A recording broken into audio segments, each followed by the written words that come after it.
ಅವ ರಾಜ ಮನಿ ಎಲ್ಲ ಲೂಟಿ ಮಾಡಿದ್ದ. ರಾಜ ಮನಿ ಎಲ್ಲ ಲೂಟಿ ಮಾಡ್ಯಾನ. ಆ ಮನಿ ಹೆಂಗ ಲೂಟಿ ಮಾಡಿದನ ಅಂದ್ರ ಗ್ವಾಡ್ಯಾಗ ಬಡದ ಮಳಿನೂ ಕಿತ್ಕೊಂಡು ಹೋಗಿದ್ರಂತ. ಗ್ವಾಡ್ಯಾಗ ಬಡದ ಮಳಿನೂ ಒಯ್ದಾರ. ಮನ್ಯಾಗರ ಏನು ಇಲ್ಲ. ಅವತ್ತ ರಾತ್ರಿ ಏನ್ ಮಾಡ್ಯಾರ, ಗಂಡ ಹೆಂಡತಿ ಮನ್ಯಾಗ ಏನು ಇಲ್ಲ ಅಂದ್ರ ಇನ್ನು ಬಾಗ್ಲ ಹಾಕ ಕೆಲಸ ಏನದ, ಏನಾರ ಇದ್ರ ಬಾಗ್ಲ ಮುಚ್ಚಬೇಕು. ಮತ್ತ ಮನ್ಯಾಗ ಏನು ಇಲ್ಲ ಅಂತೇಳಿ ಬಾಗಲ ತೆಗದ ಲೈಟ್ ಹಾಕಿ ತಲಬಾಗಲ ಮಗ್ಲ ಕಟ್ಟಿ ಮೇಲೆ ಮಕ್ಕೊಂಡಿದ್ರು. ಒಬ್ಬ ಕಳ್ಳ ಆ ಊರಿಗೆ ಬಂದ, ಎಲ್ಲರ ಮನಿ ನೋಡ್ದ, ಎಲ್ಲರ ಮನಿ ಬಾಗ್ಲ ಹಾಕಿತ್ತು. ಆ ಕಳ್ಳಂದ ಇವ್ರ ಮನಿ ಬಾಗ್ಲ ಇರೇ ತೆಗ್ದಾದ. ಆದ್ರ ಹಂಗ ಮಲಗ್ಯಾರಂದ್ರ ಮರ್ತ ಮಲಗ್ಯಾರ.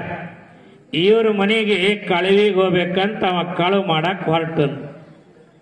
ಆ ಕಳ್ಳ ಹಿಂಗ ಯೋಚನೆ ಮಾಡದ, ನಾ ಕಳವು ಮಾಡಿ ಬರಾಗ ನಾನು ಹೆಗಲ ಮ್ಯಾಲ ಕಂಬಳಿ ಅದ, ಕಂಬಳಿ ಬೀಳಂಗದ ಅಂತೇಳಿ ಈ ಕಡೆ ಏನು ಯಜಮಾನ ಮಕ್ಕೊಂಡಿದ್ದ, ಈ ಕಡೆ ಆ ಕಂಬಳಿ ಇಟ್ಟು ಇವ ಮನ್ಯಾಗ ಒಳಗೆ ಹೋದನ್ರಿ. ಈ ಯಜಮಾನಿಗೇನು ನಿದ್ರಿ ಎತ್ತಿದ್ಲ, ಆರಾಮಾಗಿ ಎಚ್ಚರ ಇದ್ದ. ಎಚ್ಚರ ಇದ್ನಲ್ಲ, ಅವ ಏನು ಕಳ್ಳ ಕಂಬಳಿ ಇಟ್ಟು ಹೋದ. ಇವ ಒಳಗೆ ಹೋದಗಳಿಗೆ ಈ ಯಜಮಾನ ಆ ಕಂಬಳಿ ತಗೊಂಡ ಅರ್ಧ ಹಾಸ್ಕೊಂಡ್ ಅರ್ಧ ಹೊಚ್ಕೊಂಡ್ ಮಕ್ಕೊಂಡ್ಬಿಟ್ಟ. ಅವ ಕಳ್ಳರ ಒಳಗೆ ಹೋಗಿ ನೋಡ್ದ, ಏನೂ ಇಲ್ಲ. ಗ್ವಾಡ್ಯಾಗ ಬಡದ ಮಳಿನೂ ಒಯ್ದಾರ, ಏನೂ ಇಲ್ಲ ಅಂತೇಳಿ ಇನ್ನು ಮುಂದಿನ ಮನೆಗೆ ಹೋಗೋಣಂತ ಆ ಕಳ್ಳ ಹೊರಗಡೆ ಬಂದ ಕಂಬಳಿ ತಗೋಬೇಕಂತ, ನಾ ಕಂಬಳಿನೇ ಇಲ್ಲ. ನೋಡ್ದ ಯಜಮಾನ ಹೊಚ್ಕೊಂಡು ಮಕ್ಕೊಂಡ. ಅವಂದ ಕಳವಿಗೆ ಬಂದ ನಂದೇ ಕಳವು ಐತಲ್ಲ ಅಂದವ. ಹೆಂಗಾರ ಮಾಡಿ ಕಂಬಳಿ ಒಯ್ಯಾಣ, ಹೆಂಗಾರ ಮಾಡಿ ಈ ಕಂಬಳಿ ಒಯ್ಯಾಣ ಅಂತೇಳಿ ಆ ಯಜಮಾನ ಎಲ್ಲಿ ಮಕ್ಕೊಂಡಿದ್ದ ಆ ಕಟ್ಟಿಯ ಕೊಯ್ನಳ್ಳಿ ನೆಳ್ಳಿ ಕುತ್ಕೊಂಡಿವ. ಯಾಕ ಯಜಮಾನಗ ಗಾಢವಾಗಿ ನಿದ್ರಿ ಅತ್ತಂದ್ರ ಈ ಕಂಬಳಿ ಒಯ್ಯೋಣ ಅಂತ ಏನು ಕೂತಿದ್ದ. ಆ ಯಜಮಾನಿಗೆ ನಿದ್ರಿ ಎತ್ತಿತ್ತಂದ್ರೆ ಎಚ್ಚರ ಇದ್ದ. ಇವ ಏನ ಆ ಮಲ್ಕೊಂಡು ಯಜಮಾನನ ಕಟ್ಟಿಯ ಕೆಳಗೆ ಬಂದು ಕುತ್ಕೊಂಡ. ಆ ಯಜಮಾನ ಏನು ಮಾಡದ, ಕಂಬಳ್ಯಾಗ ಎದ್ದು ಕುತ್ಕೊಂಡ್ಬಿಟ್ಟ. ಕಳ್ಳ ಅಂದ, ನಿದ್ದೆ ಹತ್ತಿದ್ರ ಒಯ್ಬೇಕಂತ ನಾ ಕೂತೀನಿ. ಇವ ಎದ್ದು ಕೂತ ಏನು ಮಾಡದಂತ ಅಲ್ಲೇ ಕೆಳಗೆ ಕುಂತಿದ್ದ. ಈ ಯಜಮಾನಗ ಎಲಿ ಅಡಿಕೆ ತಿನ್ನ ಚಟ ಇತ್ತು. ಎಲಿ ಅಡಿಕೆ ತಂಬಾಕ ತೆಗದ ತಿಕ್ಕದ ಬಾಯಾಗ ಹಾಕದ. ಮತ್ತ ಅದೇನು ಸುಮ್ಮನೆ ಇರ್ತದೇನ ಉಗುಳಾಕ ಚಾಲು ಮಾಡದ. ಯಾರ ಮೇಲ, ಅವೇನು ಕೂತಿದ್ನಲ್ಲ ಅವನ ಮೇಲ 1 ಸಲ ಉಗುಳದ, 2 ಸಲ ಉಗುಳದ, 10 ಸಲ ಉಗುಳದ. ಅವಗೇನು ಹೇಳಿಲ್ಲ. ಯಾಕ, ಎದ್ರ ಕಳ್ಳ ಅಂತ ಗೊತ್ತಾಗ್ತ. ಅವ ಏನ ಸುಮ್ಮನ ಇದ್ದ. ಆಗ ಈ ಯಜಮಾನ ಹೆಂಡತಿಗೆ ಎಬ್ಬಿಸ್ದ, ಜರ ನಿದ್ರಿ ಬರಲಾಗ್ಯದ ಏಳಂದ. ಮತ್ತ ಎಲಿ ಅಡಿಕೆ ತೆಗದನ. ಎಲಿ ಅಡಿಕೆ ತೆಗದ ಈ ಕೈಗೆ ಸುಣ್ಣ ಏನು ಹತ್ತಿತ್ತಲ್ಲ ಆ ಸುಣ್ಣ ಒಯ್ದ ಹೆಂಡತಿ ಸೀರಿ ಒಯ್ದು ವಾರ್ಸದ. ಯಾವಾಗ ವಾರ್ಸದ ಆಕಿ ಗಂಡಗ್ ಬೈಯಾಕತ್ತು, ಏನ್ರಿ ನಿಮ್ಗೇನಾರ ಬುದ್ಧಿ ಅದ? ರಾಜ ಮನೆಯೆಲ್ಲ ಲೂಟಿ ಮಾಡ್ಯಾನ, ನಾಳೆಗೆ ಮುಂಜಾನೆ ಸ್ನಾನ ಮಾಡಿ ಬಿಡಾಕ ಮನ್ಯಾಗ ಇನ್ನೊಂದು ಸೀರೆ ಇಲ್ಲ, ಹಿಂಗ ಸುಣ್ಣ ವರ್ಷಿ ಹೊಲಸು ಮಾಡ್ತಿರಲ್ಲ, ನಿಮಗೆ ತಿಳಿಯಲ್ಲೇನ ಅಂದಳು. ಆವಾಗ ಯಜಮಾನಂದ, ಅಲ್ಲ ಬರೀ ಇಟ್ಟು ನಾ ಸುಣ್ಣ ವರ್ಷದಕ್ಕ ನೀ ಹಿಂಗ್ ಬೈಯಾಕತ್ತೀಯಲ್ಲ, ಇಲ್ಲಿ ನೋಡು ನಮ್ಮ ಅಣ್ಣ ಎಟ್ಟು ಉಳಿದ್ರು ಹ್ಯಾಂಗ ಕೂತಾನಂದ. ನಾನು ಹೇಳುವ ಮಾತು ಅಂದ್ರ, ಯಾವ ಮನುಷ್ಯ ತನ್ನದ ಅಲ್ಲದನ್ನ ಬಯಸ್ತಾನ, ತನ್ನ ಅಲ್ಲದನ್ನ ಬೇಕು ಅಂತಾನ, ಅದು ಉಗುಳಿಸಿಕೊಳ್ಳೋ ಕೆಲಸ. ಅದಕ್ಕೆ ನಮ್ಮ ಶರಣರ ಜೀವನ ಹೇಗದ ಅಂದ್ರೆ, ತನುವಿನಲ್ಲಿ ನಿರ್ಮೋಹ, ಮನದಲ್ಲಿ ನಿರಹಂಕಾರ, ಪ್ರಾಣದಲ್ಲಿ ನಿರ್ಭಯ, ಚಿತ್ತದಲ್ಲಿ ನಿರಾಪೇಕ್ಷ, ವಿಷಯಗಳಲ್ಲಿ ಉದಾಸೀನ, ಭಾವದಲ್ಲಿ ದಿಗಂಬರ, ಜ್ಞಾನದಲ್ಲಿ ಪರಮಾನಂದ ನೆಲೆಗೊಂಡ ಬಳಿಕ ಸೌರಾಷ್ಟ್ರ ಸೋಮೇಶ್ವರ ಲಿಂಗ ಬೇರಿಲ್ಲ ಕಾಣಿರು ಅಂತ ಹೇಳ್ತಾರೆ. ಇಂಥ ಶರಣರ ಜೀವನ ದರ್ಶನವನ್ನು ಕುರಿತು ನಾವು ನೀವೆಲ್ಲ ಹಲವಾರು ರೀತಿಯ ಶರಣರ ಬದುಕಿನ ಮೌಲ್ಯಗಳನ್ನು ಚಿಂತನೆ ಮಾಡೋಣ. ಶರಣ ಮೆಚ್ಚುವಂಥ ಮಾತು. ಅದಕ್ಕೆ ಇಂತಹ ಜೀವನದ ಮೌಲ್ಯಗಳನ್ನು ಕುರಿತು ಈ ವೇದಿಕೆಯ ಮುಖಾಂತರ 10 ದಿನ ನಾವು ನೀವೆಲ್ಲ ಸರಿಯಾಗಿ 1 ಗಂಟೆ ಈ ವೇದಿಕೆಯ ಮೇಲೆ ಚಿಂತನೆಯನ್ನು ಮಾಡೋಣ. ಶರಣರ ಜೀವನ ಅನ್ನೋದ ನೀವೆಲ್ಲ ಕೇಳಿರಿ. ಶರಣರು ಹೇಗಿರ್ತಾರ, ಶರಣರ ಜೀವನದ ಮೌಲ್ಯಗಳು ಅಂದರೆ ಏನು? ನಮ್ಮ 12ನೇ ಶತಮಾನದೊಳಗ ಆದಯ್ಯ ಅಂತ ಒಬ್ಬ ಶರಣಾಗಿ ಹೋಗ್ಯಾರ. ಆ ಆದಯ್ಯ ಅನ್ನುವ ಶರಣ ಒಂದು ವಚನವನ್ನು ಬರೆಯುತ್ತಾನೆ. ಬಹುಶಃ ಇವತ್ತು ಈ ಒಂದು ವಚನವನ್ನು ನೋಡಿದರೆ ಶರಣರು ಹೀಗೆ ಇರ್ತಾರ, ಶರಣರ ಜೀವನ ಹಿಂಗ ಇರ್ತಾರ, ಶರಣರ ಜೀವನದ ಮೌಲ್ಯಗಳು ಹೀಗೆ ಇರ್ತಾವೆ ಅಂತ ನಮಗನಿಸ್ತದೆ. ಆ ಆದಯ್ಯ ಅನ್ನುವ ಶರಣ ಏನು ವಚನ ಬರೀತಾನೆ ಅಂದರೆ, ತನುವಿನಲ್ಲಿ ನಿರ್ಮೋಹ, ಮನದಲ್ಲಿ ನಿರಹಂಕಾರ, ಪ್ರಾಣದಲ್ಲಿ ನಿರ್ಭಯ, ಚಿತ್ತದಲ್ಲಿ ನಿರಾಪೇಕ್ಷ, ವಿಷಯಗಳಲ್ಲಿ ಉದಾಸೀನ, ಭಾವದಲ್ಲಿ ದಿಗಂಬರ, ಜ್ಞಾನದಲ್ಲಿ ಪರಮಾನಂದ ನೆಲೆಗೊಂಡ ಬಳಿಕ ಸೌರಾಷ್ಟ್ರ ಸೋಮೇಶ್ವರ ಲಿಂಗ ಬೇರಿಲ್ಲ ಕಾಣಿರು ಅಂತ ಹೇಳ್ತಾರೆ. ಶರಣರು ಎಲ್ಲರಿಗೂ ಆಗಾಕ ಬರಲ್ಲ. ಯಾವ ಶರಣನ ಜೀವನವನ್ನು ನಡೆಸಬೇಕು ಅಂತಾನೆ. ಅದಕ್ಕೆ ಬಸವಣ್ಣವ್ರು ಹೇಳಿದಾರಲ್ಲ, ಶರಣ ನಿದ್ರೆಗೈದರೆ ಜಪ ಕಾಣಿರೋ, ಶರಣೆದ್ದು ಕುಳಿತಡೆ ಶಿವರಾತ್ರಿ ಕಾಣಿರು ಅಂತ ಹೇಳ್ಯಾರ. ಸ್ವಾಮಿ ಆಗೋದು ಸುಲಭ ಅದ, ಶರಣನಾಗೋದು ಬಹಳ ಕಷ್ಟ ಅದಂತ. ಇಲ್ಲಿ ನೋಡಿ, ಶರಣರ ಜೀವನ ಹೇಗಿರ್ತದೆ ಅಂದರೆ ತನುವಿನಲ್ಲಿ ನಿರ್ಮೋಹಿಗಳಾಗಿರ್ತಾರೆ. ಯಾರು ಈ ಶರೀರದ ಮೇಲಿನ ಮಾಯೆ ಮೋಹ ಮಮಕಾರಗಳನ್ನು ಅಳದಾರ ಅವರೇ ಶರಣರಾಗಲಿಕ್ಕೆ ಸಾಧ್ಯತೆ ಅದ. ನೀವೆಲ್ಲ 40 ವಾಡದ ವೀರೇಶ್ವರ ಶರಣರ ಹೆಸರು ಕೇಳಿ. ನಿರ್ಮೋಹ ಅನ್ನೋದಕ್ಕೆ ಒಂದು ಉದಾಹರಣೆಯನ್ನು ಹೇಳ್ತೀನಿ ನಾನು ನಿಮಗ. ಅವರ ಮೈಮೇಲಿನ ಬಟ್ಟೆ ಎಷ್ಟು ದಪ್ಪಾಗಿ ಇರ್ತಿದ್ದು ಅಂದ್ರೆ, ಅವರ ಮಗಳಾಗಿರುವಂಥ ರುದ್ರಮ್ಮ ಆ ಅರಿವಿಗೆ ಅಂಗಿಗೆ ತ್ಯಾಪಿ ಹಚ್ಚಿ ಹಚ್ಚಿ ಹಚ್ಚಿ ಅದು ಹೊಲದ ಅಂಗಿ ಎಷ್ಟು ದಪ್ಪ ಆಗ್ತಿತ್ತು ಅಂದ್ರೆ, ನಮ್ಮೇನು ಹಳ್ಳ್ಯಾಗ ಕೌದಿ ಇರ್ತಾವಲ್ಲ, ಕೌದಿಗಿಂತಲೂ ದಪ್ಪಾದ ಅಂಗಿನೇ ಹಾಕೋತಿದ್ರಂತ. ತ್ಯಾಪಿ ಹಚ್ಚಿ ಅಟ್ಟು ದಪ್ಪ ಆಗ್ತಿತ್ತು. ಇವತ್ತಿಗೆ ಈ ಅಂಗಿ ನಮಗೆ ಶಿವಯೋಗ ಮಂದಿರದೊಳಗ ಇನ್ನೂ ನಮಗೆ ನೋಡಾಕ ಸಿಗುತ್ತದೆ. ಅಂದರೆ ಈ ಮಾತುಗಳ ಹಿನ್ನೆಲೆ ಏನ, ಈ ನಿರ್ಮೋಹದ ಬದುಕ ಇದ್ದವರ ಹೀಗಾಗ್ತಾರೆ. ಅದೇ 40 ವಾಡರ ಶರಣರ 40 ವಾಡ ಬಿಟ್ಟ ಮೇಲೆ ಎಲ್ಲಿ ಸೊಲ್ಲಾಪುರದೊಳಗ ದಾಸೋಹ ಮಾಡ್ತಿದ್ರು. ದಾಸೋಹ ಸ್ವತಃ ಹೆಗಲ ಮೇಲೆ ಕಂತಿ ವೀಕ್ಷ ಬುಟ್ಟಿಯನ್ನು ಹೊತ್ತುಕೊಂಡ ಶಿವಭಕ್ತರ ಮನೆಗಳಿಗೆ ಹೋಗಿ ಪ್ರಸಾದವನ್ನು ತಂದ ಅವರು ಅದನ್ನೆಲ್ಲವನ್ನ ಜನಗಳಿಗೆ ದಾಸೋಹ ಮಾಡ್ತಿದ್ರು. ಈಗ ಇರಬೇಕಾದ್ರೆ ಒಂದು ದಿನ ಏನಾಗ್ಯದ, ಆ ಶರಣರು ಎದ್ದಾರೆ, ಸ್ನಾನ ಪೂಜೆಯನ್ನು ಮಾಡ್ಯಾರ, ಹೆಗಲ ಮೇಲೆ ಬುಟ್ಟಿಯನ್ನಿಟ್ಟುಕೊಂಡ ಏನು ದಾಸೋಹಕ್ಕ ಅಂತ ಹೊರಟಾರ. ತಮ್ಮ ಮನೆಯ ಬಾಗಿಲವನ್ನು ದಾಟಿದ್ರು. ಶರಣರು ಮನೆಯ ಬಾಗಿಲವನ್ನು ದಾಟಿದ ಮೇಲೆ ಶರಣರಿಗೆ ನೆನಪಾಯ್ತಂತ. ಏನು ನೆನಪಾಯ್ತ? ನಿನ್ನೆ ರಾತ್ರಿ ಗುರುದೇವಿ ಆರಾಮ ಇಲ್ಲದಕ್ಕ ಮಲ್ಕೊಂಡಿವಳು, ಇನ್ನು ಗುರುದೇವಿ ಎದ್ದಿಲ್ಲ.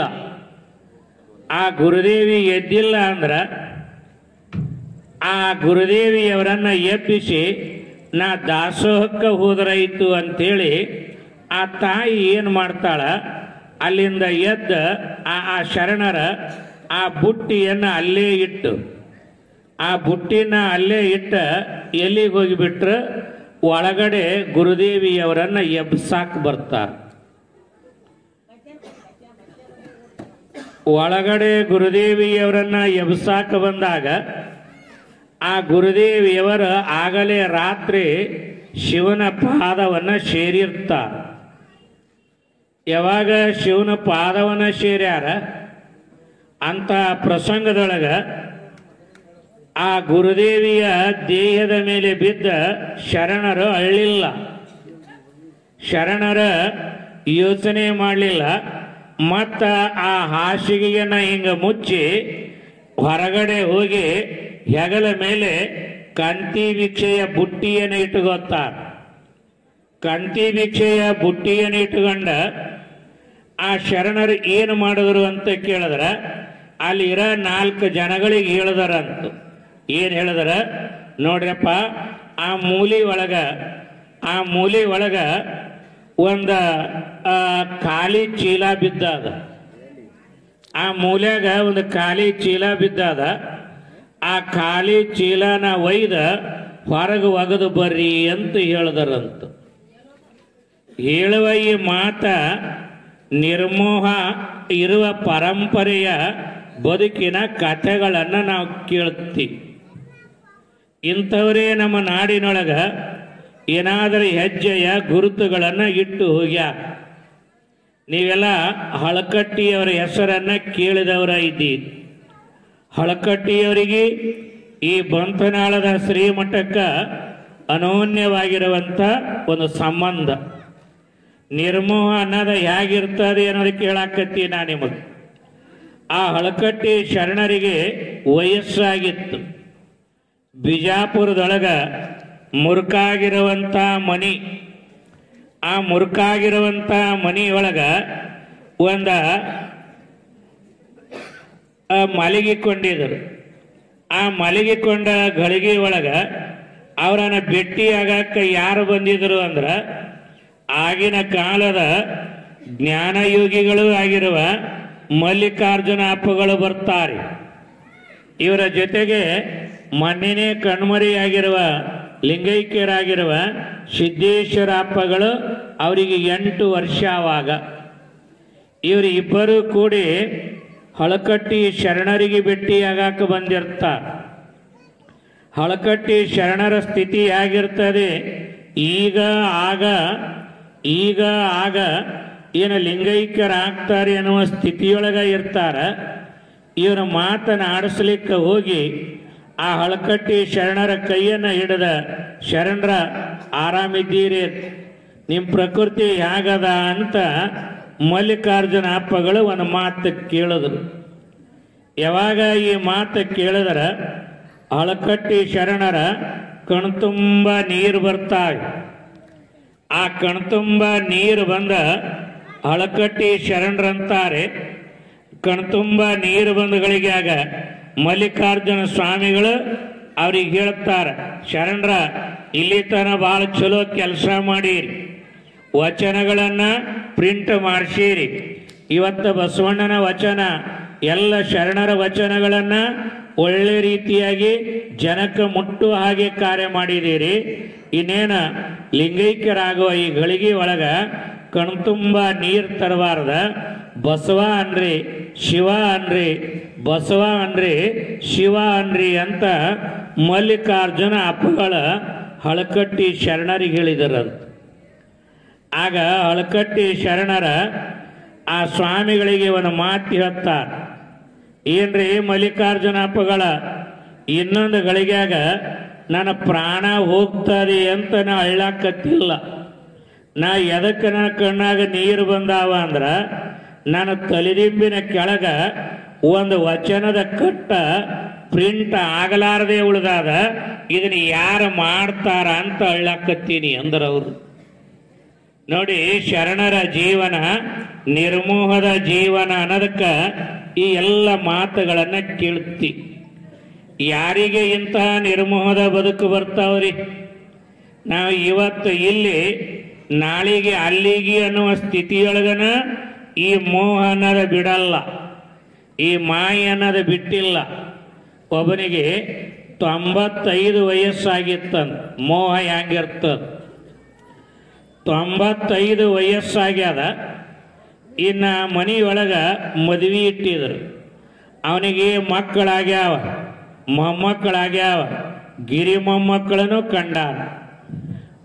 ಇಂಥ ಗಳಿಗೆ ಒಳಗ ಯಾವಾಗ ಮದುವೆ ಇಟ್ಟಾರ, ಆ ಮದುವೆಯ ಕಾಲದೊಳಗ ಮೊಮ್ಮಕ್ಕಳಂದ್ರೆ ಮನೆಯೊಳಗ ಈ ಅಜ್ಜನ್ನ ಒಬ್ಬನ್ನ ಯಾಕೆ ಬಿಟ್ಟು ಹೋಗದ, ಇವನನ್ನ ಕರ್ಕೊಂಡು ಹೋಗೋಣ ಅಂತೇಳಿ ಬಿಜಾಪುರದಂಥ ಸಿಟಿ, ಅಲ್ಲಿಯ ಕಲ್ಯಾಣ ಮಂಟಪ, ಇವನನ್ನ ಆ ಮದುವೆಗೆ ಕರ್ಕೊಂಡೋದ್ರು.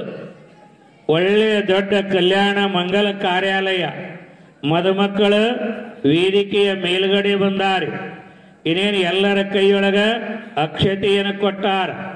ಇನ್ನೇನ ಮಂತ್ರ ಅಂತಾರೆ. ಅಕ್ಷತೆಯನ್ನ ಇವ್ರ ತಲೆ ಮೇಲೆ ಹಾಕಬೇಕಲ್ಲ.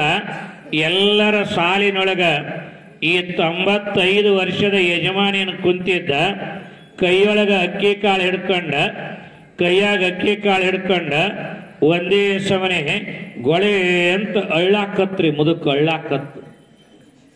ಮಗ್ಗಲ ಕುರ್ಚಿ ಮೇಲಿರೋರು ಕೇಳ್ತಾರೆ, ಎಣ್ಣ ಯಪ್ಪ, ದೇವ್ರ ಎಲ್ಲ ಕೊಟ್ಟಾನ ನಿನಗ, ಮಕ್ಕಳು ಮರಿ ಎಲ್ಲ ಇದೆ, ಸಿರಿ ಸಂಪತ್ತು ಎಲ್ಲ ಇದೆ, ಆನಂದದಾಗ ಕಲ್ಯಾಣ ಆಗಲಿ, ಒಳ್ಳೇದಾಗಲಿ ಅಂತ 2 ಅಕ್ಕಿ ಕಾಳು ಹಾಕದ ಬಿಟ್ಟ ನೀವು ಯಾಕೆ ಅಳ್ಳಾಕತ್ತೀರಿ ಅಂದ್ರ ಅವರು. ಅವಾಗ 95 ವರ್ಷದ ಮುದುಕ ಅಂದನಂತ, ನನಗ ನೆನಪಾಗ್ಯದ ಅಂದವ. ನನಗ ನೆನಪಾಗ್ಯದ ಅಂದಗಳಿಗೆ ಅವಾಗ ಅವ್ರಂದ್ರ, ನಿನಗೆ ಏನು ನೆನಪಾಗ್ಯದ ಅಂದ್ರ, ಅವ ಅಂದನಂತ, ಈ ನಮ್ಮ ಮಗ್ಗಲ ಕುರ್ಚಿ ಮ್ಯಾಲ, ನನಗ ಈ ಮಗ್ಗಲ ಕುರ್ಚಿ ಮ್ಯಾಲ ನಮ್ಮ ಮುದುಕಿದ್ರ ಎಷ್ಟು ಚಲೋ ಆತಿತ್ತಲ್ಲ ಅಂತಂತವಾಗ. ಅಲ್ಲ, ಇವತ್ತು ಇಲ್ಲಿ ನಾಳೆಗೆ ಅಲ್ಲಿ ಅನ್ನುವ ದಿನಮಾನದಾಗ ಇರಬೇಕಾದ್ರನ ಈ ಮೋಹ ಅನ್ನೋದೇನದ ಇದನ್ನು ಬಿಡಲಿಲ್ಲ. ಹಾನಗಲ್ಲ ಕುಮಾರ ಮಹಾಸ್ವಾಮಿಗಳಂತವ್ರು ಲಿಂಗದೊಳಗೆ ಆಗಬೇಕಾದ್ರ ಚಿತ್ರದುರ್ಗದ ಜಗದ್ರುಳು ಬಂದು ಕೇಳ್ತಾರೆ, ನಿಮ್ಮ ಆರೋಗ್ಯ ಹೆಂಗದ, ನಿಮ್ಮ ಆರೋಗ್ಯ ಹೆಂಗದ? ಆಗ ಹಾನಗಲ್ಲ ಕುಮಾರಸ್ವಾಮಿಗಳು ಹೇಳಿದಾರ, ನನ್ನ ಆರೋಗ್ಯ ತಗೊಂಡು ಏನು ಮಾಡ್ತೀರಿ, ಸಮಾಜದ ಆರೋಗ್ಯ ನೋಡ್ರಿ ಅಂತ ಹೇಳಿದರು. ಇವೆಲ್ಲ ನಿರ್ಮೋಹದ ಬದುಕಿನ ಕತೆ. ಇಂಥವು ಸಾವಿರ ಉದಾಹರಣೆಯನ್ನು ನಾವು ಕೇಳಬಹುದು. ರಾಯಚೂರು ಜಿಲ್ಲೆಯೊಳಗ ಘನಮಠದಾರ್ಯರು ಅಂತಾಗಿ ಹೋಗ್ಯಾರ. ಅಪ್ಪಟ ಬಸವಾಭಿಮಾನಿಗಳಾಗಿ ಇಡೀ ಆಂಧ್ರ ನಾಡಿನಿಂದ ಕರ್ನಾಟಕ ಬಂದ ವಚನಗಳನ್ನು ಕಲಿತ ಅಪ್ಪನ ವಚನ ಅಂತ ಬೆನ್ನಿಗೆ ಕಟ್ಟಿಕೊಂಡು ಅಡ್ಡಾಡಿರುವಂಥ ಘನಮಠದಾರ್ಯರು ಕೊನೆಗೊಂದು ಮಾತು ಹೇಳಿ ಲಿಂಗದೊಳಗಾಗ್ತಾ. ಏನು ಹೇಳಿದರು ಅಂದ್ರೆ, ನಾನು ಲಿಂಗೈಕ್ಯರಾದ ಮೇಲೆ ನನ್ನ ದೇಹವನ್ನು ಗದ್ದಿಗೆ ಮಾಡಬ್ಯಾಡ್ರಿ, ನನ್ನ ದೇಹವನ್ನು ಸಮಾಧಿ ಕಟ್ಟಬ್ಯಾಡ್ರಿ, ನನ್ನ ದೇಹವನ್ನು ಸಣ್ಣಾಗಿ ಕಡದ ಹೊಲದಲ್ಲಿ ಹಾಕಿ ಹದ್ದ ಕಾಗೆ ನರಿಗಳು ತಿಲ್ಲಿ ಅಂತ ಹೇಳಿದರಂತ. ಆದರೆ ನಾ ಊರೊಳಗೆ ಹೇಗೆ ಮಾಡಾಕ ಸಾಧ್ಯ ಇದೆ? ಅವರು ಹೇಳಿದರು, ಒಂದು ವೇಳೆ ನನ್ನ ಮಾತು ಮೀರಿ ನೀವೇನಾದರೂ ಗದ್ದಿಗೆಯನ್ನು ಕಟ್ಟಿದ್ರಿ ಅಂದ್ರೆ ನಿಮ್ಮ ವಂಶ ನಿರ್ವಂಶ ಅಂತ ಹೇಳಿದರಂತ.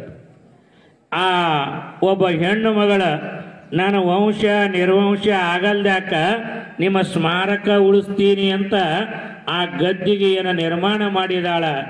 ಇವೆಲ್ಲ ಘಟನೆ ಹಿನ್ನೆಲೆ ನಿರ್ಮೋಹದ ಬದುಕನ್ನು ಶರಣರಲ್ಲಿ ನಾವು ಕಾಣ್ತೀವಿ. ಇಂಥ ಬದುಕಿನ ಕಥೆಗಳನ್ನು ಇಲ್ಲಿ 10 ದಿನ ನಾವು ನೀವೆಲ್ಲ ಹಂಚ್ಕೋಬೇಕಾಗ್ಯಾದ. ಅಂದರೆ ಶರಣರ ಜೀವನ ಅಂದ್ರೆ ತನುವಿನಲ್ಲಿ ನಿರ್ಮೋಹಿಯಾಗಿರ್ತಾರೆ, ಮನದಲ್ಲಿ ನಿರಹಂಕಾರಿಯಾಗಿರ್ತಾರೆ. ಬಹುಶಃ ಈ ಒಂದೊಂದು ಮಾತುಗಳನ್ನು ಇವತ್ತು ನಾವೆಲ್ಲ ಯೋಚನೆಯನ್ನು ಮಾಡಿದರೆ ನಾವೆಲ್ಲ ಹೇಗಿರಬೇಕು, ನಮ್ಮ ಜೀವನಗಳ ಹೇಗೆ ಕಟ್ಟಿಕೊಳ್ಳಬೇಕನ್ನುವ ಶರಣರ ಈ ಮಾತಿನೊಳಗೆ ಕಾಣ್ತೀವಿ. ಅಂದ್ರೆ ತನುವಿನಲ್ಲಿ ನಿರ್ಮೋಹ, ಮನದಲ್ಲಿ ನಿರಹಂಕಾರ ಇರಬೇಕು. ಯಾರಿಗೆ ಬಿಟ್ಟದ್ರಿ ಅಹಂಕಾರ? ಈ ನಾಡಿನೊಳಗ ಎಲ್ಲವನ್ನ ತುಂಬಿಕೊಂಡ ನಮ್ಮ ಬದುಕನ್ನು ಕಾಣುತ್ತಿ. ಅದಕ್ಕೆ ಶರಣರು ಹೇಳಿದರಲ್ಲ, ಮಾಡಿದೆನೆಂಬುದು ಮನದಲ್ಲಿ ಹೊಳೆದರೆ ಈಡಿಸಿ ಕಾಡಿತ್ತು ಶಿವನಡಂಗೂರ. ಇವತ್ತ ಶರಣರು ಏನು ಹೇಳಿದಾರೆ? ನಾನು ಮಾಡೀನಿ ಅನ್ನೋದಿಲ್ಲ. ಅದಕ್ಕೆ ಹೇಳ್ತಾರೆ, ಗರ್ವದಿಂದ ಮಾಡುವ ಭಕ್ತಿ ದ್ರವ್ಯದ ಕೇಡು, ನಡೆಯಿಲ್ಲದ ನುಡಿ ಅರಿವಿಂಗೆ ಹಾನಿ, ಕೊಡದೆ ತ್ಯಾಗಿ ಎನಿಸಿಕೊಂಬದ ಮುಡಿಯಿಲ್ಲದ ಶೃಂಗಾರ, ಅಡಿವೆಡೆದ ಕುಂಭದಲ್ಲಿ ಸುಜಲವ ತುಂಬಿದಂತೆ ಮಾರಯ್ಯ ಪ್ರಿಯ ಅಮರೇಶ್ವರ ಲಿಂಗಕ್ಕೆ ಮುಟ್ಟದ ಬೋನ ಅಂತ ಹೇಳ್ತಾರೆ. ಅಂದ್ರೆ ನಿರಹಂಕಾರಿಯಾಗಿರುವಂಥ ಬದುಕನ್ನು ಕಟ್ಟಿಕೊಳ್ಳಬೇಕಾಗ್ತದೆ. ಯಾವ ಮನುಷ್ಯನಲ್ಲಿ ಅಹಂಕಾರ, ನಾನು ಅನ್ನೋದ ದಿಮಾಕ್ ಅನ್ನೋದು ಯಾವಾಗ ಬರ್ತದೆ, ಆ ಮನುಷ್ಯ ಒಂದು ದಿನ ಹಾಳಾಗ್ತಾನೆ. ಇಡೀ ಕಲ್ಯಾಣ ನಾಡನ್ನು ಕಟ್ಟಿರುವ ನಮ್ಮಪ್ಪ ಬಸವಣ್ಣ ಬಾಗಿದ ತಲೆ ಮುಗಿದ ಕೈಯಾಗಿ ಬದುಕಿದಾರ. ನೋಡಿ, ಯಾವಾಗ ನಮಗೆ ಅಹಮ್ಮಿಕೆ ಅನ್ನೋದು ಬರ್ತದೆ, ಆ ವ್ಯಕ್ತಿ ಹೆಂಗೆ ಹಾಳಾಗ್ತಾನೆ ಅನ್ನೋದು ಹೇಳ್ತೀವಿ ನೀವು. ಈಗ ಒಂದು ಸುಂದರವಾಗಿರುವಂಥ ಗುಡಿ ಅದ, ಆ ಗುಡಿಯ ಮೇಲೆ ಒಂದು ಗೋಪುರ ಅದ, ಆ ಗೋಪುರದ ಮೇಲೆ ಬಂಗಾರದ ಒಂದು ಕಳಸ ಅದ. ಆ ಬಂಗಾರದ ಕಳಸ ಏನು ಮಾಡಾಕತ್ತಿತ್ತು ಅಂದ್ರೆ, ಒಮ್ಮೆ ನಸುಕಿನಾಗ ಎದ್ದು ಬೆಳಿಗ್ಗೆ 4 ಗಂಟೆಗೆ ಬಂಗಾರ ಕಳಸ ನಗುತ್ತಿತ್ತಂತ. ನಗುವ ಈ ಬಂಗಾರ ಕಳಸಕ್ಕೆ ಆ ಗುಡಿಯ ಗೋಡೆಯಾಗಿರೋ ಒಂದು ಚೀಪ ಕೇಳ್ತಂತ, ನೀ ಯಾಕೆ ನಗಾಕತ್ತೀರಿ ಅಂತ ಕೇಳ್ತ. ಆವಾಗ ಗೋಡೆಯಾಗಿರೋ ಚೀಪ್ ಕೇಳಿದಾಗ ಬಂಗಾರ ಕಳಸ ಅಂತ, ನನ್ನಂಗ ಯಾರದಾರ, ನನ್ನಂಗ ಯಾರದಾರ ನೋಡು, ಎಲ್ಲರೂ ಮೊದಲು ಗುಡಿಯನ್ನ ದೇವರು ನೋಡಲ್ಲ, ನನಗೇ ನೋಡ್ತಾರ, ಎಲ್ಲರೂ ನನಗೇ ನಮಸ್ಕಾರ ಮಾಡ್ತಾರ, ನನ್ನಂಗ ಯಾರದಾರ ಅಂತ ಆ ಬಂಗಾರದ ಕಳಸ. ಆವಾಗ ಈ ಗೋಡೆಯಾಗಿರೋ ಚೀಪ್ ಅಂತ, ನೀ ಸುಮ್ಮನೆ ಹಿಂಗ ಅಹಂಕಾರದ ಮಾತುಗಳನ್ನು ಆಡಬೇಡ, ಹಿಂಗ ದಿಮಾಕಿನ ಮಾತು ಆಡಬೇಡ, ಹಿಂಗ ಸೊಕ್ಕಿನ ಮಾತುಗಳನ್ನು ಆಡಬೇಡ. ನೀ ಏನಾರ ಹಿಂಗ ಸೊಕ್ಕಿನಿಂದ ಮಾತಾಡಿದಿ ಅಂದ್ರ ನಾಳೆಗೆ ನಿನಗ ಕಾಲಾಗ ಮಣ್ಣಾಗ ಧೂಳಾಗ ಒಯ್ದು ಒಗಿತೀನಿ ಅಂತ ಆ ಚೀಪ್. ಬಂಗಾರದ ಕಳಸ ಅಂತ ನನಗೇನು ಒಯ್ದು ಒಗಿತಿ ಅಂತ. ನನ್ನ ಮೇಲೆ ಲೈಟ್ ಹಾಕ್ಯಾರ, ನನಗ 4 ಮಂದಿ ಪೊಲೀಸರು ಕೈಯವ್ರದಾರ, ಇಷ್ಟು ಜನ ಇರ್ತಾರ, ನನಗೇನು ಒಗೀತಿ ಅಂತ. ಮತ್ತನ ಮಾರನೆಯ ದಿನ ಮತ್ತೆ ನಗಾಕ್ ಚಾಲು ಮಾಡ್ತು ರಾತ್ರಿ. ಆಗ ಗೋಡೆಯಾಗಿರೋ ಚೀಪ್ ಅಂತ, ಇದಕ್ಕೆ ಸೊಕ್ಕ ಶಡವ ಬಹಳ ಬಂದದ, ಇದಕ್ಕೆ ಬಹಳ ಬಂದದ ಅಂತ ಹೇಳಿ ಆ ಗೋಡೆಯಾಗಿರೋ ಚೀಪ್ ಏನು ಮಾಡ್ತ್ರಿ, ಸರಿತ್ರಿ. ಅದು ಗೋಡೆಯಾಗಿರೋ ಚೀಪ್ ಸರಿತದ ಅಂದ್ರೆ ಗೋಡಿ ಬೀಳೋದಿಲ್ಲ, ಗೋಡಿ ಬೀಳ್ತದ ಅಂದ್ರೆ ಮ್ಯಾಲಿನ ಗೋಪುರ ಬೀಳೋದಿಲ್ಲ, ಗೋಪುರ ಬೀಳ್ತದಂದ್ರೆ ಬಂಗಾರದ ಕಳಸ ಅಲ್ಲಿ ಧೂಳಾಗ ಮಣ್ಣಾಗ ಕಾಲಾಗ ಹೋಗಿ ಬಿದ್ದಿತ್ತಂತ. ನಾನು ಹೇಳುವ ಈ ಮಾತು ಅಂದರೆ, ಮನುಷ್ಯ ಹೇಗಿರಬೇಕು ಅಂದರೆ ನಿರಹಂಕಾರಿಯಾಗಿರಬೇಕು. ಅದಕ್ಕೆ ಮನದಲ್ಲಿ ನಿರಹಂಕಾರಿಯಾಗಿರಬೇಕು. ಯಾವುದು ಸೊಕ್ಕ ಶಡವುಗಳು ಅವುಗಳನ್ನು ಇರಬಾರದು ಅನ್ನೋದು ಇದು ಶರಣರ ಜೀವನದ ಮೌಲ್ಯದೊಳಗೆ ಕಾಣ್ತೀವಿ. ಅದಕ್ಕೆ ಇವತ್ತ ಈ ಶರಣರ ಜೀವನಗಳನ್ನು ನೋಡೋ ಪೂರ್ವದೊಳಗೆ ಶರಣರ ಜೀವನದ ಮೌಲ್ಯಗಳು ಹೇಗಿರ್ತಾವೆ ಅನ್ನೋದಕ್ಕೆ ಈ ಎಲ್ಲ ಮಾತುಗಳನ್ನು ಯೋಚನೆ ಮಾಡಾಕತ್ತೀವಿ. ಪ್ರಾಣದಲ್ಲಿ ನಿರ್ಭಯರಾಗಿರ್ತಾರೆ. ಭಯ ಅನ್ನೋದು ಶರಣರಿಗೆ ಇರಲ್ಲ. ಯಾಕೆ ಹೇಳಿದರೆ, ನಾಳೆ ಬಪ್ಪುದು ನಮಗಿಂದೇ ಬರಲಿ, ಇಂದು ಬಪ್ಪುದು ನಮಗೀಗಲೇ ಬರಲಿ ಅಂತ ಹೇಳಿದ ಶರಣರ ಜೀವನಗಳನ್ನು ನಾವೆಲ್ಲ ಕಾಣ್ತೀವಿ. ಪ್ರಾಣದಲ್ಲಿ ನಿರ್ಭಯರಾಗಿರ್ತಾರೆ. ಇನ್ನ ಚಿತ್ತದೊಳಗ ನಿರಾಪೇಕ್ಷೆ ಆಪೇಕ್ಷೆ ರಹಿತವಾಗಿರ್ತಾರ. ಯಾವುದನ್ನ ಆಶೆ ಮಾಡಲ್ಲ, ಯಾವುದನ್ನ ಬೇಕು ಬೇಡೆಂಬೆರಡು ಭವಬೀಜಗಳನ್ನು ಹುರಿದು ಅಂತಾರ. ಇವೆಲ್ಲವನ್ನ ಮೀರಿದಾಗನ ಶರಣರಾಗ್ತಾರ. ಆಶೆಯನ್ನ ಹೆಂಗ ಮೀರ್ಯಾರ ನಮ್ಮವರು ನೋಡಿ. ನೀವೆಲ್ಲ ಅಥಣಿಯ ಶಿವಯೋಗಿಗಳ ಹೆಸರು ಕೇಳಿ. ಒಮ್ಮೆ ಅಥಣಿ ಶಿವಯೋಗಿಗಳ ಮಠಕ್ಕೆ ಒಬ್ಬ ಭಕ್ತ ಬಂದ. ಆ ಭಕ್ತ ಏನು ಮಾಡಿದನ ಅಂದ್ರೆ, ಯಪ್ಪ ನಿಮ್ಮ ಈ ಗದ್ದಿಗೆಯ ಬಾಗಿಲಿಗೆ ಬೆಳ್ಳಿಯ ನಾಣ್ಯ ಬಡಿಸ್ತೀನಿ ಅಂತ ಹೇಳ್ದ. ನಾನು ಶಿವಯೋಗಿಗಳಂದ್ರೆ, ಏ ತಮ್ಮ ನಾವೆಲ್ಲ ಸನ್ಯಾಸಿಗಳು, ನಮಗ್ಯಾಕ ಈ ಬೆಳ್ಳಿ ನಾಣ್ಯ, ಇದನ್ನು ತಗೊಂಡು ಏನು ಮಾಡೋದದ, ಬ್ಯಾಡ ಬ್ಯಾಡ ಬ್ಯಾಡ ಅಂತ ಹೇಳಿದ್ರು. ಆದರೂ ಆ ಯಜಮಾನಗೊಂದು ಆಶೆ, ಯಪ್ಪ ನನ್ನ ಆಶೆ ಆಗ್ಯಾದ, ಏನಾರ ಅಲ್ಲಿ ಈ ಯಾವ ಗದ್ದಿಗೆಯ ಬಾಗಿಲಿಗೆ ಬೆಳ್ಳಿಯ ನಾಣ್ಯ ಬಡಿಸ್ತೀರಿ ಅಂಥೇಳಿ ಬ್ಯಾಡ ಅಂದ್ರನ ಬೆಳ್ಳಿ ನಾಣ್ಯ ಬಡಿಸದ.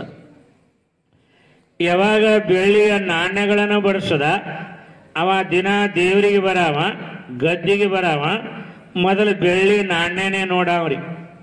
ಅವ ದೇವ್ರು ನೋಡಾವಲ್ಲ, ತಂದ ನೋಡಾವ. ಕೆಲವು ಮಂದಿಗೆ ಹೆಂಗಿರ್ತದಂದ್ರೆ, ತಮ್ಮದು ಕೊಟ್ಟಿದ್ದ ಎಲ್ಲರೂ ನೋಡ್ಬೇಕು, ನೋಡಿದ್ರೆ ಸಮಾಧಾನ ಇರ್ತದೆ. ಅವ ಏನು ನೋಡಾವ, ಮನೆಗೆ ಹೋಗವ. ಒಂದು ದಿನ ಮುಂಜಾನೆ ಬಂದ, ಬರೋದ್ರೊಳಗಾಗಿ ಅವ ಏನು ಬಾಗಿಲಿಗೆ ಬೆಳ್ಳಿ ನಾಣ್ಯ ಬಡಿಸಿದ್ದ, ರಾತ್ರಿ ಯಾರ ಕಳವು ಮಾಡ್ಕೊಂಡು ಹೋಗಿಬಿಟ್ಟಿದ್ರು. ಕಳವು ಮಾಡ್ಕೊಂಡು ಹೋಗ್ಯಾರ. ಇವ ಎರೆ ದೇವರಿಗೆ ಬಂದ. ದೇವರಿಗೆ ಬಂದ ನೋಡ್ದ. ನೋಡಿದ ಗಳಿಗ್ಯಾಗ, ನೋಡಿದ ಪ್ರಸಂಗದಾಗ ಯಾರೋ ಕಳವು ಮಾಡಿದ ಗೊತ್ತಾಯ್ತು. ಇವ ದೇವರಿಗೆ ನಮಸ್ಕಾರ ಮಾಡಲಿಲ್ಲ. ಎಲಿಗೆ ಓಡೋದ, ಅಪ್ಪಗಳ ಹತ್ತಿರ ಹೋದ, ಆ ಶಿವಯೋಗಿಗಳ ಹತ್ತಿರ. ಶಿವಯೋಗಿಗಳ ಹತ್ತಿರ ಹೋಗಿ ಕೇಳ್ತಾರೆ, ಯಪ್ಪ ನಾ ಏನ ಈ ಗದ್ದಿಗೆ ಬೆಳ್ಳಿಯ ನಾಣ್ಯ ಬಡಿಸಿದನಲ್ಲ, ಆ ನಾಣ್ಯನ ಯಾರ ಕಳವು ಮಾಡ್ಕೊಂಡು ಹೋಗ್ಯಾರ, ಕಳವು ಮಾಡ್ಕೊಂಡು ಹೋಗ್ಯಾರ.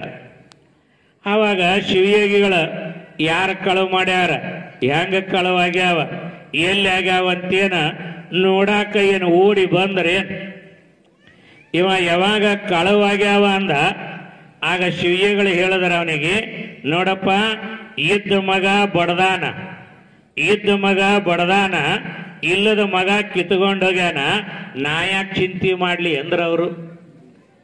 ಇದ್ದ ಮಗ ಬಡದಾನ, ಇಲ್ಲದ ಮಗ ಕಿತ್ಕೊಂಡೋಗ್ಯಾನ, ನಾ ಯಾಕೆ ಚಿಂತೆ ಮಾಡ್ಲಿ. ಚಿತ್ತದಲ್ಲಿ ನಿರಾಪೇಕ್ಷೆ, ನಿರಾಪೇಕ್ಷೆ. ಇಂಥ ಬದುಕಿನೊಳಗಿರೋವರ ಶರಣರಾಗಲಿಕ್ಕ, ಸಂತರಾಗಲಿಕ್ಕೆ ಸಾಧ್ಯ ಇದೆ. ಚಿತ್ತದಲ್ಲಿ ನಿರಾಪೇಕ್ಷೆ, ನಿರಾಪೇಕ್ಷೆಯ ಇಂಥ ಹಲವಾರು ಜೀವನದ ಮೌಲ್ಯಗಳನ್ನು ಕಾಣ್ತಾ ಇದ್ದೀವಿ. ಇಂಥ ಆಶೆಯ ನಿರಾಶೆಯ ಬದುಕಿನ 10 ಹಲವು ಕಥೆಗಳನ್ನು ನಾವೆಲ್ಲ ನಿತ್ಯ ನಿತ್ಯ ಈ ವೇದಿಕೆ ಮೇಲೆ ಹಂಚಿಕೊಳ್ಳೋಣ. ಆಶೆಯ ಯಾರಿಗೂ ಬಿಟ್ಟಿಲ್ಲ, ನಮಗೂ ಬಿಟ್ಟಿಲ್ಲ, ನಿಮಗೂ ಬಿಟ್ಟಿಲ್ಲ. ಆದರೆ ಇತಿ ಮಿತಿ ಮೇಲೆ ಆಶೆ ಇರಬೇಕು. ಆಶೆ ಯಾರನ್ನ ಬಿಟ್ಟಿಲ್ಲ, ಆದರೆ ಇತಿ ಮಿತಿ ಮೇಲೆ ಇರಬೇಕು. ಮೊನ್ನೆ ನಾ ಮಠದಾಗಿರಾಗ ಒಬ್ಬ ಆಗರ್ಭ ಶ್ರೀಮಂತ ಬಂದ. ಅವನ ಆಕಾರ, ಮೈ ಮೇಲಿನ ಬಂಗಾರ, ಅವನ ಡ್ರೆಸ್ ನೋಡಿ ನಾಂದೆ ಇವ್ರು ದೊಡ್ಡ ಶ್ರೀಮಂತರ ಅದಾರ ಅನ್ನೋದು ಗೊತ್ತಾಯ್ತು. ಏನಾರ ನನಗೆ ಒಂದು 500 ರೂಪಾಯಿ ಕೊಡ್ತಾನಂತ ನಾನು ನೋಡಾಕತ್ತಿದ್ದೆ. ಅವ ನಾನು ಮುಂದಗಡೆ ಬಂದ ಗೊಳೆ ಅಂತ ಅಳ್ಳಾಕತ್ಬಿಟ್ಟನ್ರಿ. ಅವನು ನೋಡಿದ್ರ ಆಗರ್ಭ ಶ್ರೀಮಂತದಾನಿ. ಅವನಿಗೆ ಕೇಳಿದೆ, ಎಣ್ಣ ದೇವರ ನಿನಗ ಕೊಟ್ಟ ಮರ್ತಾನ, ಯಾಕೆ ಅಳ್ಳಾಕತ್ತೀರಿ, ಯಾಕೆ ಅಳ್ಳಾಕತ್ತೀರಿ ಅಂದು. ಏನಿಲ್ರಿ ಅಜ್ಜಾರ, ನಿನ್ನೆ ರಾತ್ರಿ ಎಲ್ಲರೂ ಮಲಗಿದ್ರ ನಾ ಎದ್ದೆ ಅಂದ. ಎದ್ದು ಏನು ಮಾಡಿದೆ? ಏನಿಲ್ಲ, ಎಲ್ಲರೂ ಮಲಗಿದ್ರ ನಾ ಎದ್ದೆ. ಅಲ್ಲೇನು ಮೂಲ್ಯಾಗ ಕೋಲಿ ಅದ, ಆ ಕೋಲ್ಯಾಗ ಹೋದೆ. ಅಲ್ಲಿ ಟ್ರಿಜುರಿ ಅದ, ಟ್ರಿಜುರಿ ಬಾಗ್ಲ ತೆಗದೆ. ಬಾಗ್ಲ ತೆಗೆದ ಅದ್ರಾಗ ಏನೇನು ಅದಾವ ಬೆಳ್ಳಿ ಬಂಗಾರ ಮುತ್ತ ರತ್ನ ಎಲ್ಲ ಎಣಿಸ್ದೆ.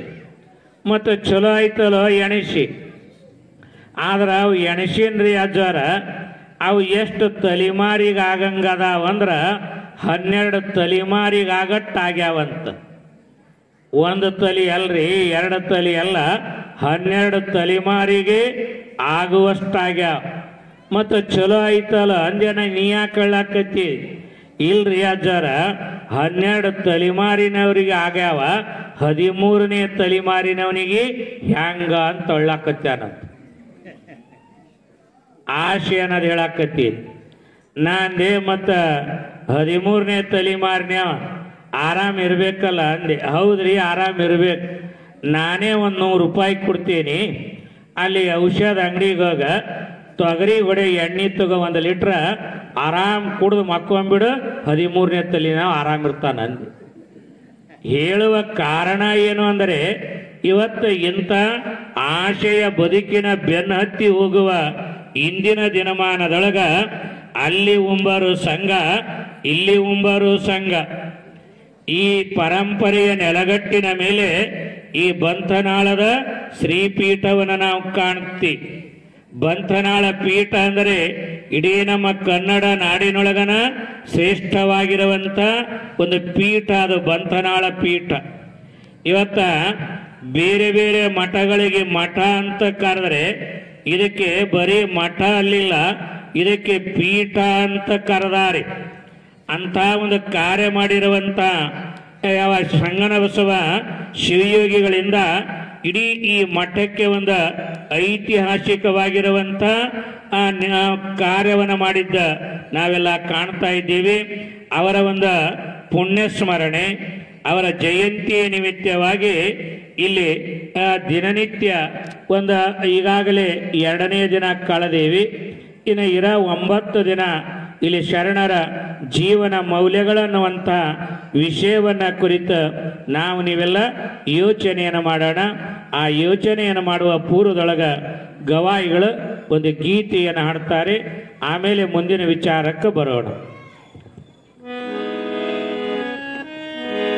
ಆಸೆಯ ನಳಿಬೇಕು ಎಲೆ ಮನವೇ ಇದು, ಹೇಸಿಕೆ ಸಂಸಾರ ಎಲೆ ಮನವೇ, ಯಾಕೆ ಚಿಂತೆ ಮಾಡತಿ ಎಲೆ ಮನವೇ, ನಿನಗ ಯಾತರ ಸುಖವಿಲ್ಲ ಎಲೆ ಮನವೇ, ಯಾಕೆ ಚಿಂತೆ ಮಾಡತಿ ಎಲೆ ಮನವೇ, ನಿನಗ ಯಾತರ ಸುಖವಿಲ್ಲ ಎಲೆ ಮನವೇ.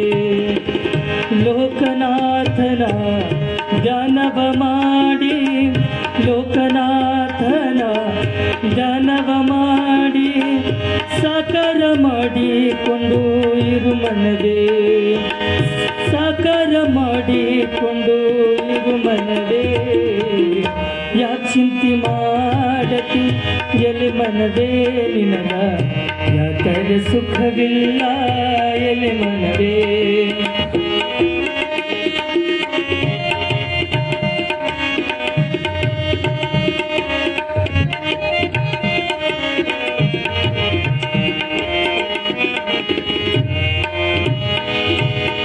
ಕಳ್ಳತನ ಮಾಡಬಾರದು ಎಲೆ ಮನವೇ, ನೀ ಸುಳ್ಳತನ ಹೇಳಬಾರದು ಎಲೆ ಮನವೇ, ಕಳ್ಳತನ ಮಾಡಬಾರದು ಎಲೆ ಮನವೇ, ನೀ ಸುಳ್ಳತನ ಹೇಳಬಾರದು ಎಲೆ ಮನವೇ. ಬಲ್ಲಂಥ ಜ್ಞಾನಿಗಳು ಬಲ್ಲಷ್ಟು ಹೇಳಿದರ, ಬಲ್ಲಂಥ ಜ್ಞಾನಿಗಳು ಬಲ್ಲಷ್ಟು ಹೇಳಿದರ, ಅಲ್ಲಂತನ ಬ್ಯಾಡ ಎಲೆ ಮನವೇ, ಅಲ್ಲಂತನ ಬ್ಯಾಡ ಎಲೆ ಮನವೇ, ಯಾಕೆ ಚಿಂತೆ ಮಾಡತಿ ಎಲೆ ಮನವೇ, ನಿನಗ ಯಾಕರ ಸುಖವಿಲ್ಲ ಎಲೆ ಮನವೇ.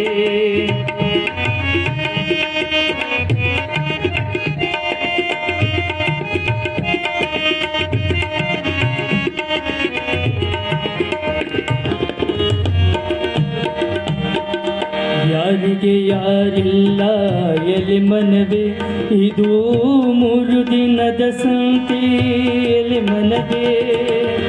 ಯಾರಿಗೆ ಯಾರಿಲ್ಲ, ಯಾರಿಗೆ ಯಾರಿಲ್ಲ ಎಲೆ ಮನವೇ, ಇದು 3 ದಿನದ ಸಂತೆ ಎಲೆ ಮನವೇ. ಸೇರದವರ ಮುಂದೆ ಜಾರಿ ಬೀರದಂತೆ, ಸೇರದವರ ಮುಂದೆ ಜಾರಿ ಬೀರದಂತೆ, ಪಾರಾಗಿ ಹೋಗಬೇಕು ಎಲೆ ಮನವೇ, ಪಾರಾಗಿ ಹೋಗಬೇಕು ಎಲೆ ಮನವೇ. ಯಾಕೆ ಚಿಂತೆ ಮಾಡತಿ ಎಲೆ ಮನವೇ, ನಿನಗ ಯಾಕರ ಸುಖವಿಲ್ಲ ಎಲೆ ಮನವೇ.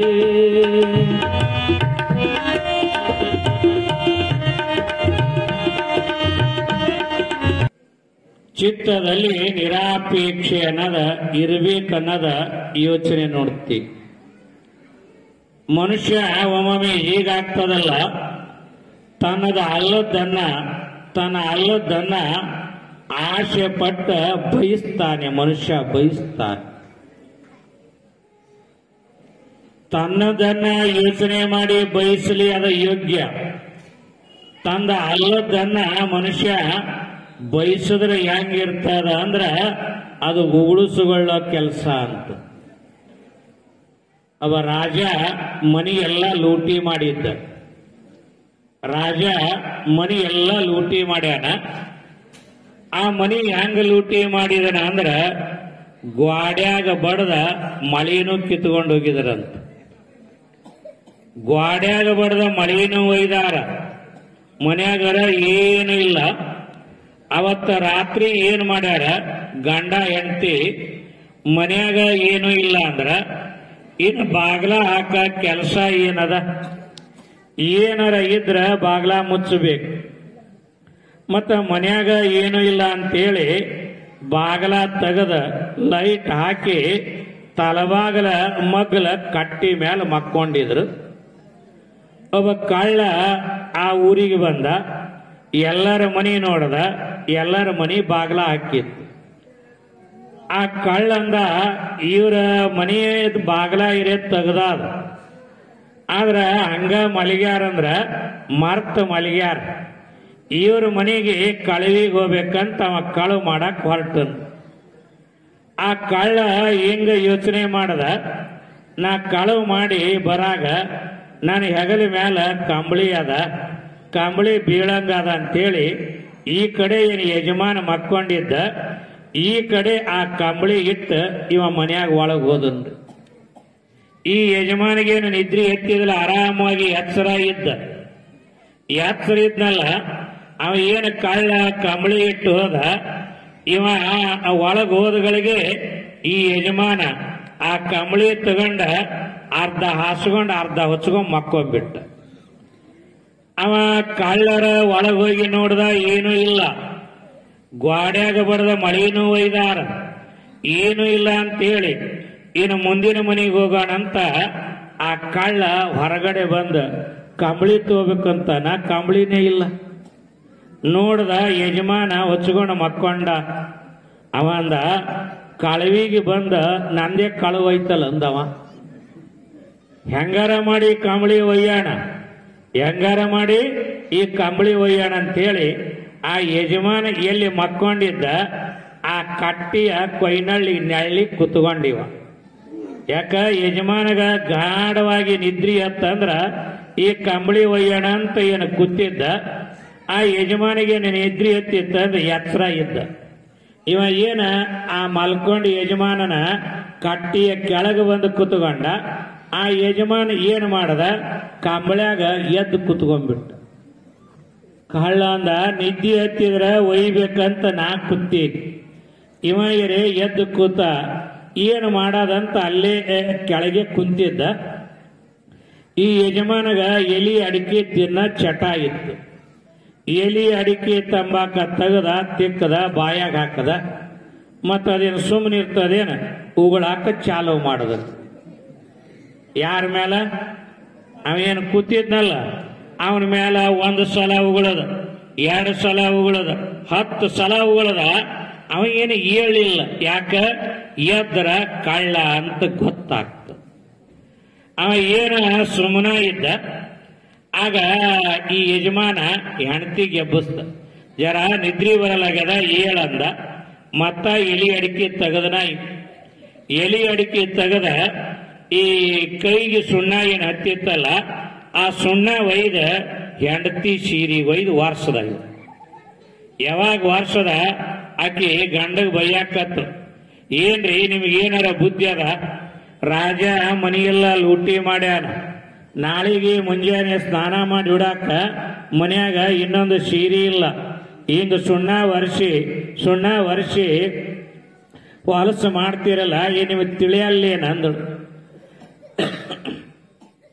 ಆವಾಗ ಯಜಮಾನಂದ, ಅಲ್ಲ ಬರೀ ಇಟ್ಟು ನಾ ಸುಣ್ಣ ವರ್ಷದಕ್ಕ ನೀ ಹಿಂಗ್ ಬೈಯಾಕತ್ತೀಯಲ್ಲ, ಇಲ್ಲಿ ನೋಡು ನಮ್ಮ ಅಣ್ಣ ಎಟ್ಟು ಉಳಿದ್ರು ಹ್ಯಾಂಗ್ ಕೂತಾನಂದ. ನಾನು ಹೇಳುವ ಮಾತು ಅಂದ್ರ, ಯಾವ ಮನುಷ್ಯ ತನ್ನದ ಅಲ್ಲದನ್ನ ಬಯಸ್ತಾನ, ತನ್ನ ಅಲ್ಲದನ್ನ ಬೇಕು ಅಂತಾನ, ಅದು ಉಗುಳಿಸಿಕೊಳ್ಳೋ ಕೆಲಸ. ಅದಕ್ಕೆ ನಮ್ಮ ಶರಣರ ಜೀವನ ಹೇಗದ ಅಂದ್ರೆ, ತನುವಿನಲ್ಲಿ ನಿರ್ಮೋಹ, ಮನದಲ್ಲಿ ನಿರಹಂಕಾರ, ಪ್ರಾಣದಲ್ಲಿ ನಿರ್ಭಯ, ಚಿತ್ತದಲ್ಲಿ ನಿರಾಪೇಕ್ಷ, ವಿಷಯಗಳಲ್ಲಿ ಉದಾಸೀನ, ಭಾವದಲ್ಲಿ ದಿಗಂಬರ, ಜ್ಞಾನದಲ್ಲಿ ಪರಮಾನಂದ ನೆಲೆಗೊಂಡ ಬಳಿಕ ಸೌರಾಷ್ಟ್ರ ಸೋಮೇಶ್ವರ ಲಿಂಗ ಬೇರಿಲ್ಲ ಕಾಣಿರು ಅಂತ ಹೇಳ್ತಾರೆ. ಇಂಥ ಶರಣರ ಜೀವನ ದರ್ಶನವನ್ನು ಕುರಿತು ನಾವು ನೀವೆಲ್ಲ ಹಲವಾರು ರೀತಿಯ ಶರಣರ ಬದುಕಿನ ಮೌಲ್ಯಗಳನ್ನು ಚಿಂತನೆ ಮಾಡೋಣ. ಶರಣರ ಜೀವನ ಮೌಲ್ಯ ಬಹಳ ಕಿಮ್ಮತ್ತಿನದವ್ರಿಗೆ, ಕಿಮ್ಮತ್ತಿನ. ನಾವು ಎಷ್ಟು ಸಲ ಕೇಳಿದ್ರು ಅದು ಕಡಿಮೆ ಅದ. ಶರಣರ ಜೀವನ ಮೌಲ್ಯ ಬಹಳ ಎತ್ತರ ಮಟ್ಟದ್ದು. ಒಮ್ಮೆ ಅರಳಗುಂಡಿಗೆ ಬಿಟ್ಟ ಮೇಲೆ ಶರಣಪ್ಪ ಕಲಬುರಗಿಯಾಗ ದಾಸೋಹ ಮಾಡ್ತಿದ್ದ. ಅವನು ದಾಸೋಹ ಮನ್ಯಾಗ ಒಂದು ಆಳ ಮನುಷ್ಯ ನೀರು ಹಾಕ್ತಿತ್ತು. ಆ ಆಳ ಮನುಷ್ಯಾಗ ಜರ ಹಸಿವೆ ಐತ್ರಿ. ಅಡಿಗೆ ಮಾಡೋರು ಅಡಿಗೆ ಮಾಡಿಟ್ಟು ಹೊರಗೆ ಹೋಗ್ಯಾರ. ಇವ ಬೆಳಗ್ಲಿಂದ ನೀರು ಹಾಕಕತ್ಯಾನ. 12 ಗಂಟೆ 1 ಗಂಟೆ ಆಗ್ಯದ. ಇವನಿಗೆ ಹಸಿವಾಗಿ ಇನ್ನೂ ಅವತ್ತ ದಾಸೋಹ ಆರಂಭ ಆಗಿಲ್ಲ, ಗಣಾರಾಧನೆ ಆಗಿಲ್ಲ. ಈ ಆಳು ಮನುಷ್ಯಾಗ ಹಸಿವಾಗಿ ಏನು ಮಾಡದ, ಯಾರೂ ಇಲ್ಲ ಅಂತೇಳಿ ಆ ಅಡಿಗೆ ಮನೆಯ ಒಂದು 4 ಕರಿಗಡಬ ಕೊಡದಾಗ ಹಾಯ್ಕೊಂಡ ಬಾವಿ ದಂಡಿಗೆ ಹೋಗಿ ತಿನ್ನೋಣ ಅಂತ ಹೋದ. ಏನು ಬಾವಿ ದಂಡಿಗೆ ಹೋಗಿ ಇನ್ನೇನು ಆ ಕರಿಗಡಬ ತಿನ್ನಬೇಕು ಅಂತೇಳಿ ಅದ್ರಾಗ ಕೈ ಹಾಕಿ ಇನ್ನೇನು ಹಿಂಗೆ ತೆಗದ ಬಾಯಾಗಿ ಇಟ್ಕೋಬೇಕಂತಿದ್ದ. ಆಗ ಶರಣಬಸಪ್ಪನವ್ರು ಹೋಗಿ ಬೆನ್ನ ಚಪ್ಪರ್ಸುದ್ರ ಅವನಿಗೆ. ಅವಾಗ ಅವ ಗಳ ಗಳ ಗಳ ಅಳ್ಳಾಕತ್ತ, ಯಾಕ ಕಳುವು ಮಾಡಿ ತಂದೀರಿ, ಇನ್ನೂ ಜಂಗಮ ದಾಸೋಹ ಆಗಿಲ್ಲ, ಇನ್ನೂ ದಾಸೋಹ ಆರಂಭ ಆಗಿಲ್ಲ, ಯಾರೂ ಉಂಡಿಲ್ಲ, ನಾಯರೇ ಈ ಹಸಿವಿ ತಾಳಾರ ಬಟ್ಟಿಗೆ ಈ ಕಡುಬ ಕಳುವು ಮಾಡೀನಿ, ನನಗ ಶರಣಬಸಪ್ಪನವರು ಹೊಡಿತಾರ, ನನಗ ಶರಣಬಸಪ್ಪನವರು ಬೈತಾರ, ಏನ್ ನನ್ನ ಮನೆಗೆ ಶಾಪ ಕೊಡ್ತಾರೆ ಅಂತ ಅಳ್ಳಾಕತ್ತ.